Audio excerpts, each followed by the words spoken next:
Hi friends and dear students, I am Ashok Kumar Sharma, the chairman of People Welfare Foundation and the director of AK Study Center. हम लोग अब संविधान के बारे में यहाँ से देखेंगे कि जब संविधान भारत में लागू हो गया 26 जनवरी 1950 को, तो अब क्या होना था। एक और महत्वपूर्ण बात, जब भारत में संविधान बन रहा था तो संपूर्ण भारतवर्ष का परिस्थिति बहुत ही विकट, बहुत ही खराब था, बहुत ही बुरा था।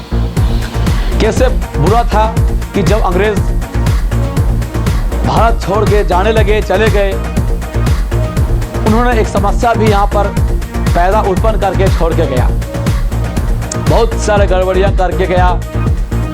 1947 के समय में जब भारत को आज़ादी मिली एक हाथ से, वहीं पर भारत सामना कर रहा था, जूझ रहा था भारत और पाकिस्तान, भारत विभाजन का।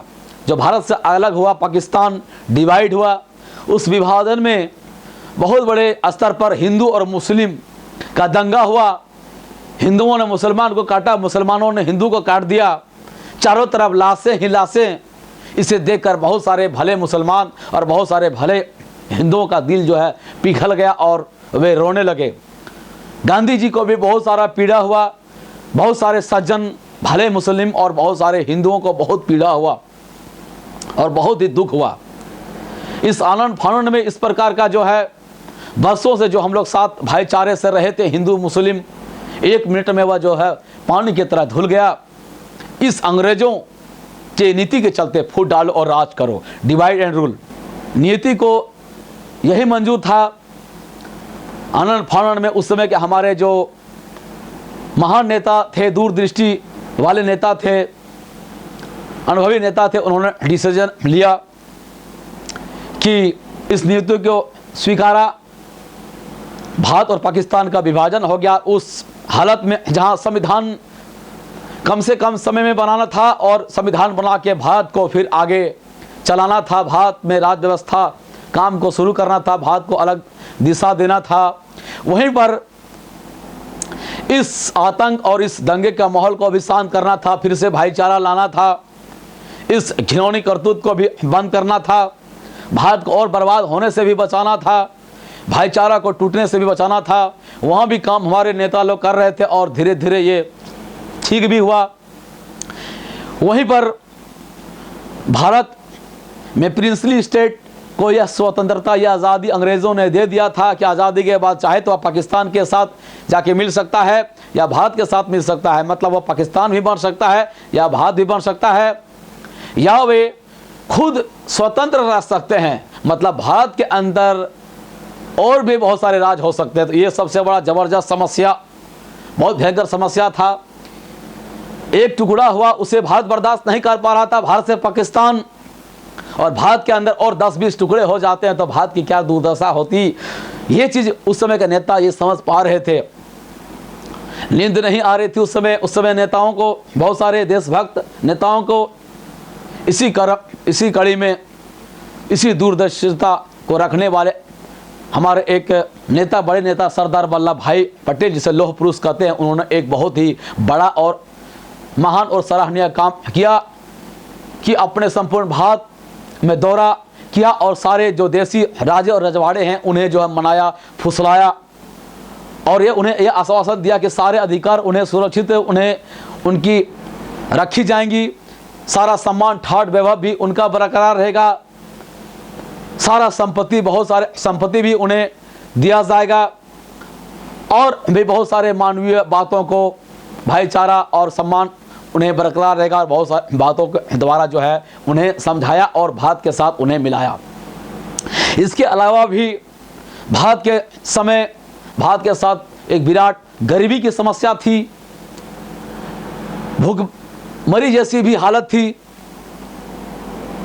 भारत में शिक्षा का अभाव था, शिक्षा का कमी था, रोजगार का कमी था, उद्योग यहाँ के विकसित नहीं थे, इंफ्रास्ट्रक्चर विकसित नहीं था, चारों तरफ समस्या ही समस्या ग्रस्त। तो बहुत सारे समस्याएं थी।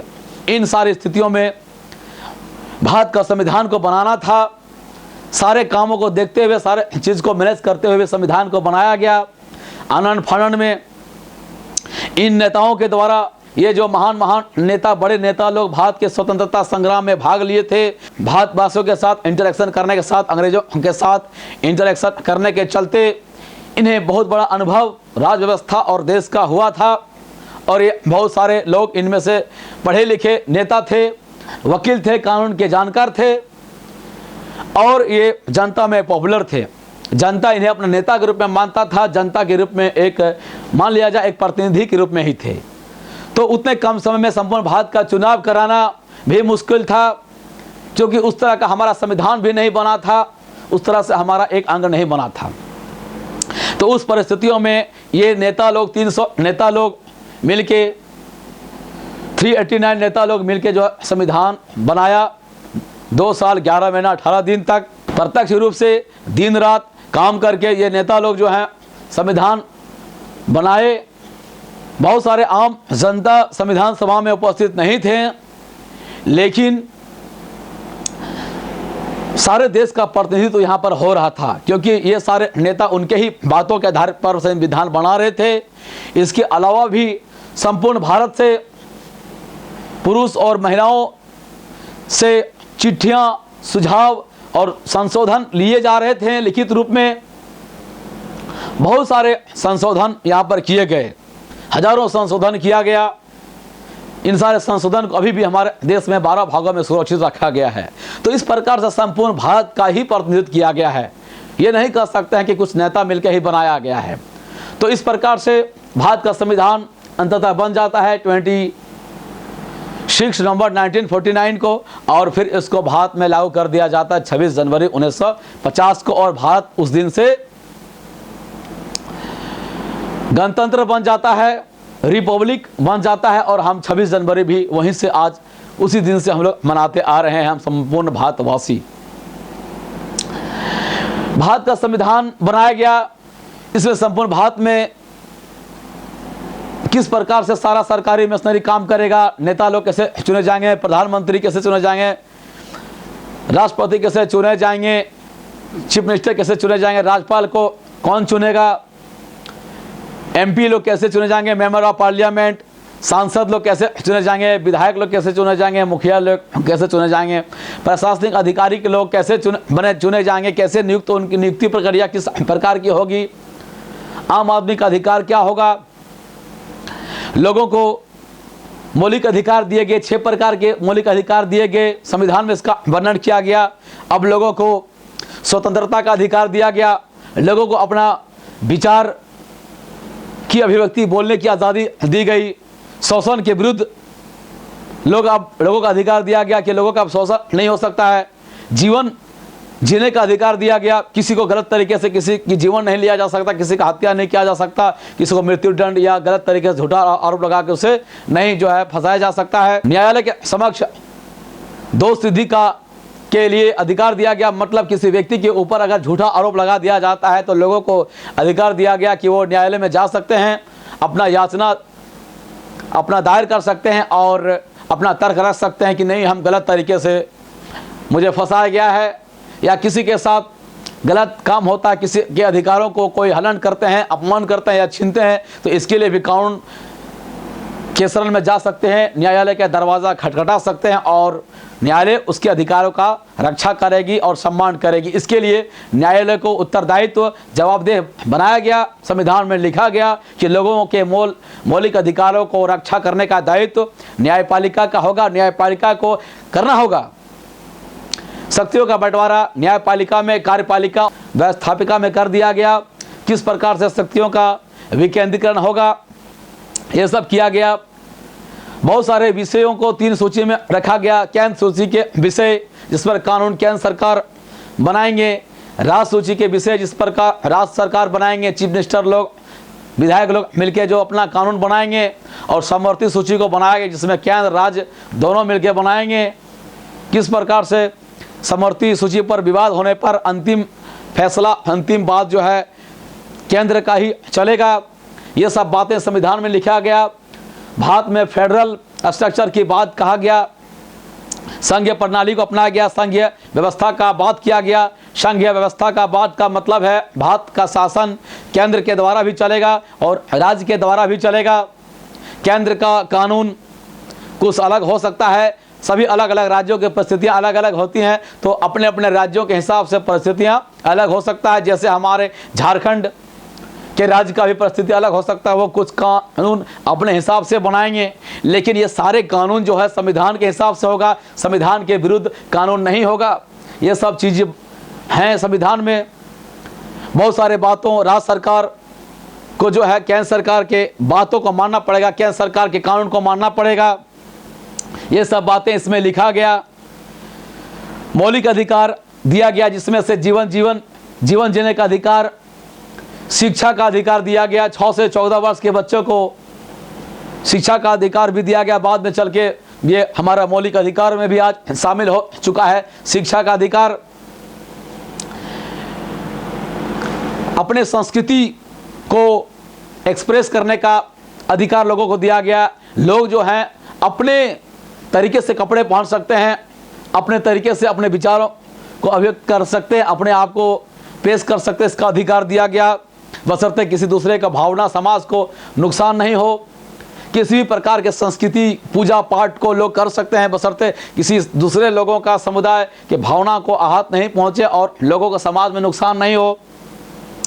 हर व्यक्ति को अपने हिसाब से जो भी धर्म वो अपनाना चाहे वो अपनाने का अधिकार दे दिया गया, चाहे वह हिंदू हो, मुस्लिम हो, सिख हो, ईसाई हो, बौद्ध हो, जैन हो, पारसी हो, कोई भी धर्म को मानने वाले लोग हों, अपने इच्छा से वे अपना धर्म को मान सकते थे। इस प्रकार से अब जो है धार्मिक भेदभाव नहीं होगा।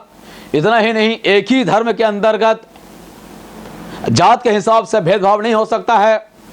अगर भेदभाव अगर किया जाता है तो उससे दंड का प्रावधान, दंड मिलेगा, ऐसा नहीं हो सकता। सामाजिक समानता को लाया गया, ये सब बातें रखा गया। यहाँ पर अल्पसंख्यकों के लिए भी व्यवस्था किया गया। बहुसंख्यक जो हैं अल्पसंख्यकों के ऊपर अत्याचार नहीं कर सकते, उसका दमन नहीं कर सकते हैं। अल्पसंख्यकों का भी बात माना जाएगा। जो छोटे हैं उन्हें भी, उनका भी बात माना जाएगा। जो संख्या में छोटे हैं उनका भी बात माना जाएगा। तो ये सब सारे बातें जो है संविधान में लिखा गया। प्रेस की आज़ादी, लोगों को आने जाने की आज़ादी, कहीं भी कोई जा सकता है, किसी को जाने के लिए कोई रोड में कहीं पर रोक नहीं सकता। सार्वजनिक स्थान का इस्तेमाल करने से कोई व्यक्ति नहीं रोक सकते हैं। सार्वजनिक कुआं, सार्वजनिक तालाब, सार्वजनिक चापाकल, सार्वजनिक मेला, त्योहार, होटल, रेस्टोरेंट, इसमें जाने से कोई भी व्यक्ति दूसरा व्यक्ति किसी दूसरे व्यक्ति को भारत में नहीं रोक सकता है। संपूर्ण भारत के अंतर्गत निर्बाध आने जाने की स्वतंत्रता मौलिक अधिकार में लोगों को दिया गया। अब कोई नहीं कर सकता है, कोई किसी का शोषण नहीं कर सकता है, जबरन किसी को मजदूरी नहीं करवा सकता है, कोई किसी से बेकार काम नहीं ले सकता है, बिना पैसा का मजदूरी किसी से नहीं करवा सकता है, जोर जबरदस्ती, डर से, मारपीट का भय से, डरा धमका के काम नहीं कर सकता है, सामाजिक अन्याय नहीं कर सकता। ये सब सारा चीज़ संविधान में लिखा गया। अगर कोई ऐसा बात काम करता है, इस तरह का किसी का अधिकार को कोई हनन करता है तो उसके ऊपर कार्रवाई होगा, उसको जेल जाना पड़ेगा, जेल का हवा खाना पड़ेगा। चाहे कोई भी व्यक्ति हो, चाहे कोई कितना बड़ा से बड़ा धनी व्यक्ति हो या कितना भी पहलवान हो, ताकतवर हो, अगर किसी का अधिकारों को मौलिक अधिकार संविधान ने दिया है। ये मौलिक अधिकार किसी के बपोती नहीं है। हमने देखा था बहुत सारे एग्जाम्पल इस चैप्टर में भी दिया गया है। कभी कभी कुछ पावरफुल दबंग लोग या ताकतवर लोग कमज़ोर लोगों का सम्मान नहीं करते हैं, तो इस प्रकार से किसी कमज़ोर के साथ अन्याय नहीं हो, मौलिक अधिकार नहीं छीने जाए, इसलिए मौलिक अधिकार बना दिया गया है। कमज़ोर का शोषण नहीं किया जा सकता, उसका अपमान, टॉर्चर और उसके साथ बुरा नहीं किया जा सकता है, उसे भी बढ़ने का मौका मिले, इसलिए संविधान को बनाया गया है। तो संविधान इन कारणों से बनाने का जरूरत पड़ा है। और इस संविधान में मौलिक अधिकार के अलावा भी लोगों के, भारत के लोगों को कुछ कर्तव्य के बारे में भी वर्णन किया गया है कि लोगों का कुछ कर्तव्य है, जैसे भारत के प्रति सम्मान रखे, राष्ट्रध्वज के प्रति सम्मान रखे, भारत के जो आदर्श है संविधान का पालन करे, भाईचारे का भावना का विकास करे, समरसता का भावना का विकास करे, शिक्षा को फैलाए, स्वास्थ्य के फैलाए, लोगों को रोजगार फैलाए, इस देश को समृद्ध बनाए, इस देश को आगे ले जाए, वैसा काम करे ताकि इस देश आगे जाए, सभी को आगे बढ़ने का अवसर मिले, सभी के लिए रास्ता खोले जाएं ताकि गरीब कमज़ोर लोग भी आगे बढ़ सके और गरीब से गरीब लोगों के आंखों में आंसू ना हो। ये सारा चीज़ जो है संविधान में लिखा गया है। इसके साथ ये बहुत सारे चीज़ें और भी संविधान में लिखा गया है। तो ये संविधान में संक्षिप्त जानकारी, आप क्लास 8 के स्टूडेंट के विद्यार्थी हैं तो आपको जानना है, एक नींव बनाना है, एक संवैधानिक स्ट्रक्चर आपको बनाना है, तैयार करना है, ताकि आने वाले समय में आपको विस्तृत जानकारी आपको हो सके और आप एक समृद्ध और एक कुशल इस देश का नागरिक बन सकें और इस देश में आप अपना क्रिएटिविटी कर सके और अच्छी तरह से एक जीवन जी सके, एक अच्छा शक्तिशाली और एक अच्छा नागरिक बन सके, ताकि आप में वो सोच और बूझ विकसित हो, ताकि आपके अधिकारों को कोई हनन नहीं कर सके, कोई छीन नहीं सके और अपना व्यक्तित्व का विकास करने के साथ ही आप दूसरे का भी भला करें, दूसरे का भी सोचे, लोगों में प्रेम का संदेश पहुंचाए, भाईचारे का संदेश पहुंचाए, घृणा को समाज से कम करें, सौहार्द का भावना विकसित करें, लोगों का हेल्प और सहयोग करने की भावना विकसित करें, ये जज्बा आप में विकसित हो, प्रेम से रहें, जात जात पर घृणा न करें, धर्म धर्म पर घृणा न करें, एक ही जात के लोग दूसरे को घृणा न करें, छोटा बड़ा नहीं समझे, ये चीज़ बिल्कुल गलत है, या तार्किक रूप से सही नहीं है, वैज्ञानिक रूप से सही नहीं है। वैज्ञानिक सोच को बढ़ावा दें, तार्किक सोच को बढ़ावा दें, साइंटिफिक विचार को बढ़ावा दें, ये सब सारा चीज़ हमारे भारत के आदर्श है, हमारे मौलिक कर्तव्य में भी लिखा गया है और हमारे संविधान के प्रस्तावना में भी लिखा गया, जिसको उद्देशिका और प्रियम्बल कहते हैं भारत के पहला पन्ना में। तो इस प्रकार से और भी बहुत सारी चीज़ें हैं, डिटेल्स में हम लोग पढ़ सकते हैं, यूट्यूब के माध्यम से, गूगल के माध्यम से, बुक के माध्यम से और दूसरे से डिस्कस करके भी पढ़ सकते हैं, टीचर से भी पढ़ सकते हैं, स्टूडेंट से भी पढ़ सकते हैं। तो हम उम्मीद करेंगे कि विद्यार्थी इस टॉपिक पे इतना ही ज़्यादा आप खुद से खुद जानकारी कलेक्ट करें और इस पर सोचें, चिंतन करें और कुछ बहुत सारा सवाल और जवाब जो है आप खुद सोचें और जवाब देने का कोशिश करें। हम लोग नेक्स्ट टॉपिक में कुछ क्वेश्चन आंसर के बारे में डिस्कस करेंगे कि आप 8 के स्टैंडर्ड के विद्यार्थी किस प्रकार के क्वेश्चन आपको पूछे जाएंगे और किस प्रकार से आप उसका जवाब देने में सक्षम रहेंगे। तो इस टॉपिक में इतना ही। बहुत बहुत धन्यवाद हमारे साथ बने रहने के लिए और हमारे चैनल को देखने के लिए। AK study centre, I am Ashok Kumar Sharma, the chairman of people welfare foundation. हमारे चैनल को सब्सक्राइब करना ना भूलें और हमारे चैनल का लिंक दूसरे विद्यार्थी को, दूसरे लोगों को भी भेजें ताकि उन्हें भी पता चल सके इस टॉपिक के बारे में, संविधान के बारे में और लोकतंत्र के कुछ बातें को समझ सके और हमारे नॉलेज से घर बैठे उन्हें भी फायदा हो, उन्हें भी मोटिवेशन मिले, उन्हें भी जानकारी हो।